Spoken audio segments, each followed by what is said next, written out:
সুপ্রিয় শিক্ষার্থী বন্ধুরা, কেমন আছো তোমরা সবাই? আশা করি ভালো আছো।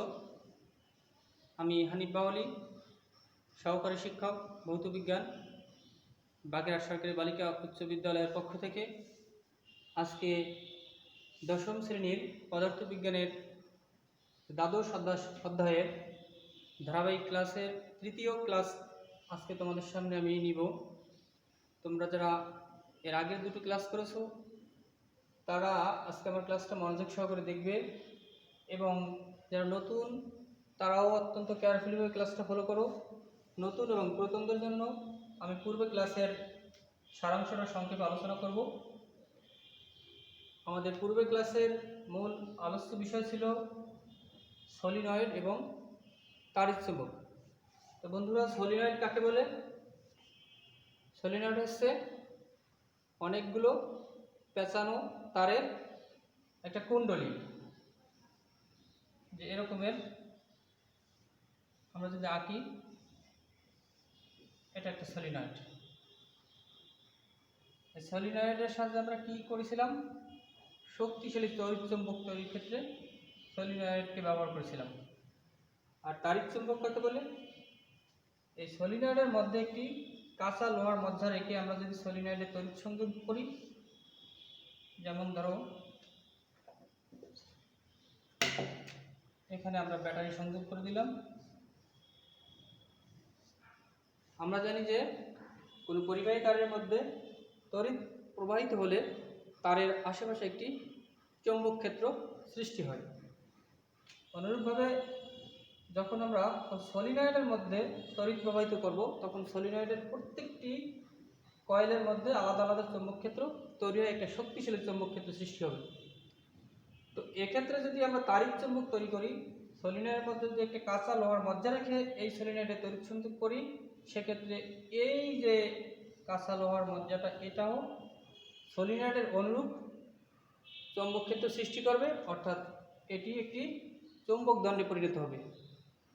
তাহলে যে প্রক্রিয়ায় সলিনয়েডের মধ্যে যে কাঁচা লোহার মজ্জাটি চৌম্বকত্ব প্রাপ্ত হলো, সে প্রক্রিয়াকে বলা হয় তাড়িৎ-চুম্বকীয় প্রক্রিয়া, এবং যে লোহাটি চৌম্বক প্রাপ্ত হলো সেই লোহাটাকে বলা হয় তাড়িৎ-চুম্বক।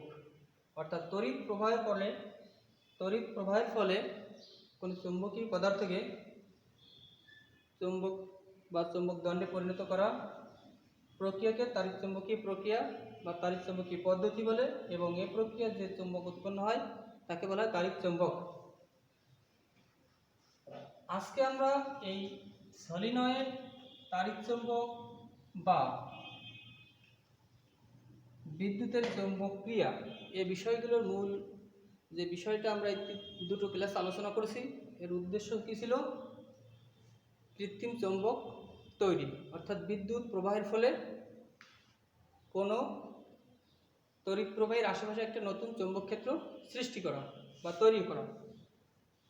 যখন এই প্রক্রিয়ায় বিজ্ঞানীরা সফল হলো, তখন বিভিন্ন বিজ্ঞানীরা এর উল্টা প্রক্রিয়া নিয়ে গবেষণা শুরু করলো। তারা মনে করলো যে তড়িৎ প্রবাহ করে যেহেতু চৌম্বক ক্ষেত্র বা চৌম্বক তৈরি করা যায়, তাহলে চৌম্বক ক্ষেত্র বা চৌম্বক দণ্ড দিয়ে কি তড়িৎ উৎপন্ন করা যায় কিনা।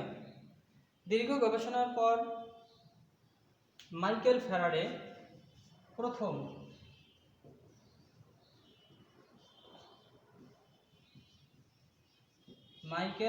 নামক একজন বিজ্ঞানী তিনি পরীক্ষালব্ধভাবে প্রমাণিত করলেন যে তড়িৎ প্রবাহের ফলে যেমন চৌম্বক ক্ষেত্র সৃষ্টি হয়, অনুরূপভাবে চৌম্বক ক্ষেত্রের প্রভাবে তড়িৎ উৎপন্ন বা বিদ্যুৎ উৎপন্ন করা যায়। আজকে আমি তোমাদের বিজ্ঞানী মাইকেল ফ্যারাড যে দুটি পরীক্ষার মাধ্যমে যে প্রক্রিয়ায় চৌম্বক ক্ষেত্রের মাধ্যমে তড়িৎ উৎপন্ন করেন, এই প্রক্রিয়া দুটি আলোচনা করব। তোমরা সবাই একটু খেয়াল করো। প্রথমত আমি তোমাদেরকে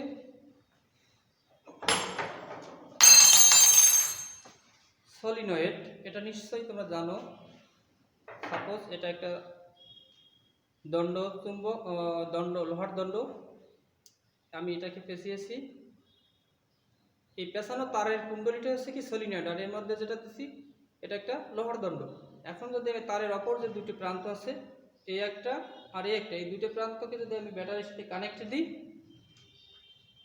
এরকমের, ব্যাটারির ধনাত্মক প্রান্তের সাথে একটা আর ঋণাত্মক প্রান্তের সাথে একটা দিই, তাহলে কি উৎপন্ন হবে? তাড়িৎ চুম্বক, অর্থাৎ এটা তখন চুম্বকে পরিণত হবে। দেখো বন্ধুরা,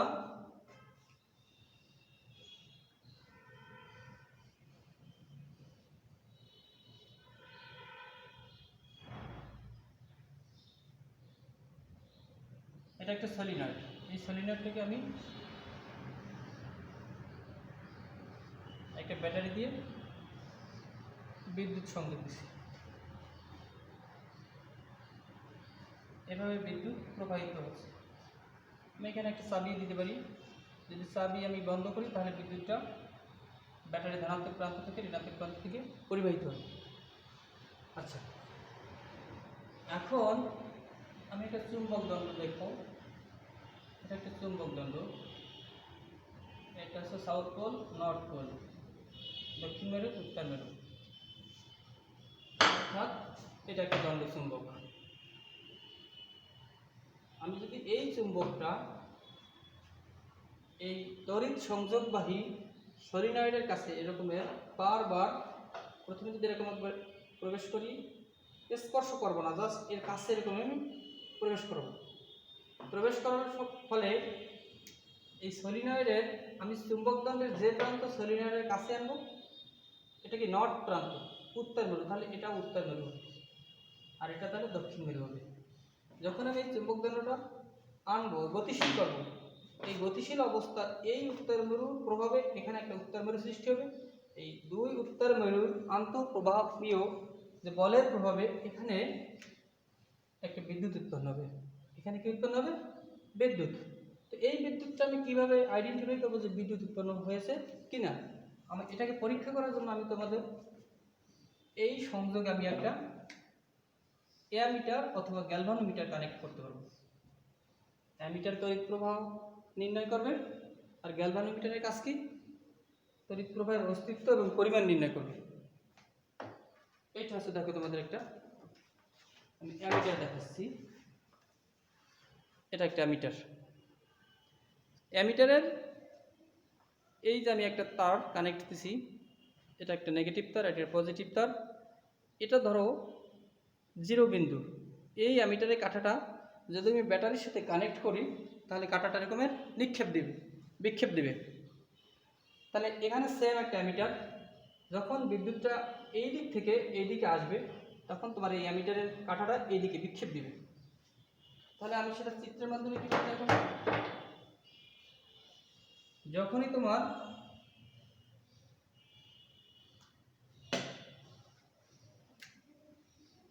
অ্যামিটার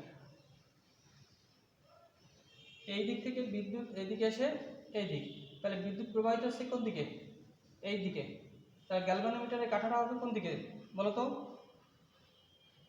যেহেতু বিদ্যুৎ যেদিক থেকে যেদিকে যাচ্ছে গ্যালভানোমিটারের কাঁটাটার বিক্ষেপটা হবে সেই দিকে, অর্থাৎ এই যে কাঁটার বিক্ষেপ। এখন যদি এই চুম্বক দণ্ডটাকে আমরা এরকমের এখানে প্রবেশ করেছি, গ্যালভানোমিটারের বা অ্যামিটারের বিক্ষেপ এই দিকে হয়েছে, যখন আবার এদিকে পিছনে নিয়ে যাব, ব্যাকে নিয়ে যাব, তখন এই কাঁটার বিক্ষেপটা বিপরীতমুখী হবে। অর্থাৎ যদি একটা দণ্ড চুম্বক একটা সলিনয়েডের কাছে, নট স্পর্শ, উইদাউট স্পর্শ ছাড়া সলিনয়েডের কাছে এরকম বারবার আনা নেওয়া করি, অর্থাৎ চুম্বক দণ্ডকে এরকম বারবার গতিশীল করি, সামনে পিছনে এরকম করতে থাকি, তাহলে এর আন্তঃপ্রবাহী বলের প্রভাবে এই সলিনয়েডের মধ্যে এখানে একটা তড়িতের উৎপত্তি হবে, একটা বিদ্যুতের সৃষ্টি হবে। যে বিদ্যুৎটা আমাদের এই অ্যামিটার অথবা গ্যালভানোমিটার যা রাখি আমরা, তার মাধ্যমে আমরা তার কাঁটার বিক্ষেপ দিয়ে শনাক্তকরণ করতে পারবো যে এখানে চৌম্বক দণ্ডের যে গতিশীলতার প্রভাবে বিদ্যুৎ উৎপন্ন হয়েছে। অর্থাৎ একটি দণ্ড চুম্বককে একটা সলিনয়েডের কাছে যাওয়ার বারবার আপেক্ষিক গতির প্রভাবে ওখানে একটা বিদ্যুৎ সৃষ্টি হবে। এখন যদি আমরা এই দণ্ড চুম্বকটাকে উত্তর মেরু বরাবর না আপ ডাউন না করে যদি দক্ষিণ মেরু বরাবর করে, অর্থাৎ এখানে যদি দক্ষিণ মেরু প্রবেশ করে তাহলে বন্ধুরা এখানে কিন্তু তখন দক্ষিণ মেরু হবে। অর্থাৎ আমি দণ্ড চুম্বকের যে প্রান্ত সলিনয়েডের কাছে আনবো, দণ্ড চুম্বকও সলিনয়েডের চুম্বকটাও দণ্ড চুম্বকের সেম প্রান্ত হবে। যদি আমি দণ্ড চুম্বকটাকে এরকমের প্রবেশ করিয়ে স্থির করে রাখবো তাহলে কিন্তু কাঠার বিক্ষেপ যখনই আমি প্রবেশ করবো ওই সময় শুধু বিক্ষেপটা হবে, এবং যখন স্থির রাখবো তখন আর বিক্ষেপ হবে না। এরপর যখন আবার বাইরে বের করে নিয়ে যাবো তখন আবার বিপরীত বিক্ষেপ হবে। জাস্ট গতিশীল অবস্থায় কেবল বিক্ষেপ দেখা দেবে, স্থির অবস্থায় কোনো বিক্ষেপ হবে না, বিক্ষেপের মান তখন শূন্য। তাহলে আমরা যদি কোনো উপায়ে একটি সলিনয়েডের কাছে একটি দণ্ড চুম্বককে বারবার গতিশীল করতে পারি, অথবা একটি দণ্ড চুম্বককে স্থির রেখে দণ্ড চুম্বকের কাছে একটা সলিনয়েডকে বারবার গতিশীল করতে পারি, উভয় ক্ষেত্রে আমাদের সলিনয়েডের তড়িৎ উৎপন্ন হবে। তো বন্ধুরা, যদি আমরা দণ্ড চুম্বক ব্যবহার না করি, আমরা দুটো সলিনয়েড, শিক্ষার্থী বন্ধুরা, তাহলে আমরা একটা দণ্ড চুম্বককে সলিনয়েডের কাছে বারবার গতিশীল করার ফলে কিভাবে তড়িৎ উৎপন্ন হলো সেটা আমরা শিখলাম। এখন যদি আমরা দণ্ড চুম্বকের পরিবর্তে দুটি কুণ্ডলী অর্থাৎ দুটি সলিনয়েডকে পাশাপাশি রেখে একটা সলিনয়েডের সংস্পর্শে রেখে আর একটা সলিনয়েডকে বারবার যদি আমরা আনা নেওয়া করি, অর্থাৎ আপেক্ষিক গতিশীলতার সৃষ্টি করতে পারি, এক্ষেত্রেও বিদ্যুৎ উৎপন্ন হবে। তোমরা দেখো, আমি প্রথমে দুটো চিত্র রেখেছি, একটা মুখ্য কুণ্ডলী, একটা গৌণ কুণ্ডলী। এরপর নিচে আর দুটো চিত্র রেখেছি। এটা একটা মুখ্য কুণ্ডলী, আমি একটা ব্যাটারি অর্থাৎ তড়িৎ উৎসের সাথে কানেক্ট করে এই সলিনয়েডের মধ্যে বিদ্যুৎ সরবরাহ করেছি। যখনই সলিনয়েডটার মধ্যে বিদ্যুৎ সরবরাহ করেছি, সলিনয়েডটাতে কি চৌম্বক ক্ষেত্র সৃষ্টি হয়েছে। আর এটা একটা বদ্ধ কুণ্ডলী, এই বদ্ধ কুণ্ডলীটাকে বলে গৌণ কুণ্ডলী। আমরা যদি কোনোভাবে বদ্ধ কুণ্ডলীকে স্থির রেখে মুখ্য কুণ্ডলীকে এই সলিনয়েডের কাছে বারবার আনা নেওয়া করতে পারি, এরকমের এই কুণ্ডলীটিকে এরকম বারবার আনা নেওয়া করতে পারি, যখন একবার কাছে আনবো তখন এখানে তড়িৎ উৎপন্ন হবে, এরপর যখন আমরা পিছনে নিয়ে যাবো তখনও তড়িৎ উৎপন্ন হবে, অর্থাৎ যখন সামনে নেব পিছনে নেব, এই গতিশীল অবস্থায় বিদ্যুৎ উৎপন্ন হবে। বাট যদি এখানে এনে স্থির করে রাখি তখন কিন্তু আর কোনো বিদ্যুৎ উৎপন্ন হবে না। তো বিদ্যুৎ উৎপন্ন হবে, এটাকে পরিমাপ করার জন্য আমরা এখানে একটা গ্যালভানোমিটার বা ভোল্ট মিটার রাখতে পারি। এই সার্কিটের সাথে কিন্তু আমি ব্যাটারির সংযোগ দিয়ে বিদ্যুৎ দিয়েছি, এখানে কিন্তু আমি কোনো ব্যাটারির সংযোগ। তাহলে আমরা যখনই এই চুম্বক ক্ষেত্রটা বা এই সলিনয়েডটা এই সলিনয়েডের সংস্পর্শে আনবো, খেয়াল রাখতে হবে এই সলিনয়েডের এটা কোন প্রান্ত? উত্তর প্রান্ত। যখনই আমি এই সলিনয়েডের সংস্পর্শে আনবো তখন এটাও কিন্তু উত্তর প্রান্ত ক্রিয়েট হবে, অর্থাৎ এখানে তখন কী থাকবে? এন, আর এটা অটোমেটিক এস হয়ে যাবে। তাহলে যখনই এটা আমি প্রবেশ করব তখন উত্তর মেরু থেকে দক্ষিণ মেরুর দিকে বিদ্যুৎ প্রবাহিত হবে, এবং বিদ্যুৎ প্রবাহের ফলে এখানে গ্যালভানোমিটার বা মিটারে কি কাঠা বিক্ষেপ দেবে, এরকম একটা বিক্ষেপ ক্রিয়েট হবে। ওকে, তাহলে যদি আমরা এবার ব্যাটারি কানেকশন চেঞ্জ করি, অথবা তাহলে ব্যাটারি কানেকশন যখন চেঞ্জ করবো তখন এটা হবে কি? এস, এটা হবে এন। এর ফলে যখন এটা এখানে আনবো এখানে এস হবে, এখানে এন হবে। এবার কাটার বিক্ষেপ কি বিপরীত হয়ে যাবে। সেই চিত্রটা আমি এখানে দেখেছি। দেখো, এই ব্যাটারি আর এই ব্যাটারি জাস্ট পজিটিভ নেগেটিভ ব্যাটারিটাকে উল্টো করে দেওয়া হচ্ছে। এখানে ব্যাটারিটা ছিল এরকমের আর এখানে ব্যাটারিটা এরকমের। এর ফলে তোমার চৌম্বক দণ্ডের মেরু চেঞ্জ হয়েছে, এবং যখন আমরা একটা বদ্ধ কুণ্ডলীর কাছে একটা মুখ্য কুণ্ডলীকে বা এনেছি তখন এই বদ্ধ কুণ্ডলীতে মুখ্য কুণ্ডলীর প্রভাবে বিদ্যুৎ সৃষ্টি হয়েছে বা বিদ্যুৎ উৎপন্ন হয়েছে। এই বিদ্যুৎটা এই পরিবাহী তার দিয়ে গ্যালভানোমিটারে কাটা বিক্ষেপের মাধ্যমে শো করছে। তাহলে কোনো যান্ত্রিক কৌশলে যদি আমরা এরকমের হয় মুখ্য কুণ্ডলীকে স্থির রেখে বদ্ধ কুণ্ডলীকে আপ ডাউন করবো, অথবা বদ্ধ কুণ্ডলীকে স্থির রেখে মুখ্য কুণ্ডলীকে আপ ডাউন করবো, অর্থাৎ আপেক্ষিক গতির প্রভাবে আন্তঃক্রিয়ার প্রভাবে এখানে যে তড়িৎ সৃষ্টি হবে সেই তড়িৎকে আমরা কাজে লাগিয়ে বাহ্যিক জীবনে কি তৈরি করতে পারি জানো? তোমরা জানো সবাই যে জেনারেটর থেকে কি উৎপন্ন হয়? বিদ্যুৎ উৎপন্ন হয়। এই প্রক্রিয়াটাকে কাজে লাগিয়ে জেনারেটরে বিদ্যুৎ উৎপন্ন করা যায়। এই প্রক্রিয়াটাকে কাজে লাগিয়ে তোমার ট্রান্সফরমারের বিদ্যুতের ট্রান্সফার করা যায়, অনেক কাজ আছে এই প্রযুক্তির। তাহলে আমরা কি শিখলাম? যে চৌম্বক ক্ষেত্রের প্রভাবে বিদ্যুৎ উৎপন্ন করা যায়। সেটা কোন প্রক্রিয়া? একটা দণ্ডচুম্বককেও যদি কুণ্ডলীর সংস্পর্শে মানে কাছে এনে বারবার গতিশীল করি, সেক্ষেত্রে কুণ্ডলীতে সাময়িক বিদ্যুৎ উৎপন্ন হবে। এবং যদি দুটি কুণ্ডলীর মাধ্যমে যদি এরকমের বারবার ট্রান্সফার, একটিকে স্থিরকে অপরটিকে বারবার গতিশীল করা যায়, সেক্ষেত্রেও বিদ্যুৎ উৎপন্ন হবে। এখন যে প্রক্রিয়ায় একটি মুখ্য কুণ্ডলীর প্রভাবে বদ্ধ কুণ্ডলীতে বিদ্যুৎ উৎপন্ন করা হয়, এই প্রক্রিয়াকে বলা হয় তোমার তাড়িৎ চুম্বক আবেশ। আর এই তাড়িৎ চুম্বক আবেশ প্রক্রিয়ায় মুখ্য কুণ্ডলীর প্রভাবে বদ্ধ কুণ্ডলীতে যে তড়িৎ উৎপন্ন হবে তাকে বলা হয় আবিষ্ট তড়িৎ। এবং আমরা জানি প্রত্যেকটা তড়িতের একটা ভোল্টেজ আছে। যখনই আমরা এই কুণ্ডলীটাকে মুখ্য কুণ্ডলীটাকে বদ্ধ কুণ্ডলীর সংস্পর্শে আনবো, তখন এখানে যেহেতু বিদ্যুৎ উৎপন্ন হবে, তাহলে এই সলিনয়েডের দুই প্রান্তে একটা বিভব পার্থক্য সৃষ্টি হবে। এই বিভব পার্থক্য হচ্ছে এই বদ্ধ কুণ্ডলীর ভোল্টেজ। তাহলে মুখ্য কুণ্ডলীর আবেশের প্রভাবে বদ্ধ কুণ্ডলীতে যে ভোল্টেজ উৎপন্ন হয় বা ভোল্টেজ সৃষ্টি হয়, সেটাকে তাহলে আবিষ্ট ভোল্টেজ বলে। তাহলে আমরা জানলাম যে তড়িৎ চুম্বক আবেশ বলতে কি বুঝো? তড়িৎ চুম্বক আবেশ প্রক্রিয়া সৃষ্টি যে তড়িৎ, তাকে কি বলা হয়? আবিষ্ট তড়িৎ। এবং এই প্রক্রিয়া উৎপন্ন যে ভোল্টেজ, তাকে আবিষ্ট ভোল্টেজ। তাহলে শিক্ষার্থী বন্ধুরা, আজকে আমরা যে বিষয়গুলো শিখলাম, প্রথমত মাইকেল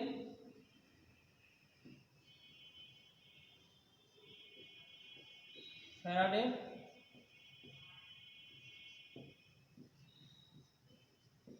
পরীক্ষা। কিসের পরীক্ষা? পরীক্ষাটা আছে চৌম্বক ক্ষেত্র প্রয়োগ করে বিদ্যুৎ উৎপন্নের পরীক্ষা।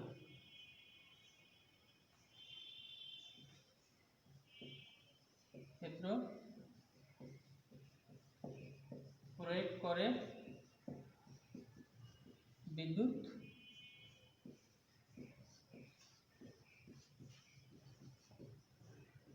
উৎপন্নের যে পরীক্ষা, এই পরীক্ষাটা আমরা দুটো স্টেপে শিখলাম। প্রথম স্টেপে কি করলাম? সলিনয়েডের সংস্পর্শে দণ্ডচুম্বকের গতি সৃষ্টি করলাম, আর চুম্বক ব্যবহার করলাম, আর সলিনয়েড। আর দ্বিতীয় পরীক্ষা কি করলাম? দুটি কুণ্ডলী অর্থাৎ কয়েল অথবা সলিনয়েড, একটি মুখ্য এবং একটি গৌণ। অর্থাৎ মুখ্য কুণ্ডলীর প্রভাবে গৌণ কুণ্ডলীতে তড়িৎ প্রবাহের সৃষ্টি। সে প্রক্রিয়া আমরা বিজ্ঞানী মাইকেল ফ্যারাডে এই প্রক্রিয়াটাকে নামকরণ করছেন কি? একটা আমরা শিখলাম মাইকেল ফ্যারাডের পরীক্ষা। নাম্বার 2 তাড়িৎ চুম্বক আবেশ।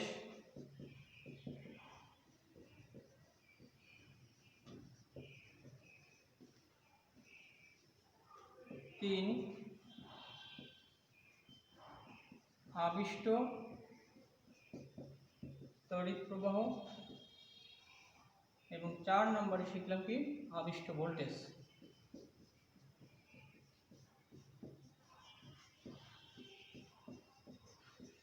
অর্থাৎ আমরা এই তিনটে ক্লাসে যে বিষয়বস্তু আলোচনা করলাম, মূল বিষয় হচ্ছে প্রথম 2 ক্লাসে আমরা আলোচনা করলাম যে তড়িৎ প্রবাহের ফলে চৌম্বক ক্ষেত্র সৃষ্টি, এবং নেক্সট আজকের ক্লাসে আমরা আলোচনা করলাম যে বিপরীত চৌম্বক ক্ষেত্রের প্রভাবে বিদ্যুৎ উৎপন্ন।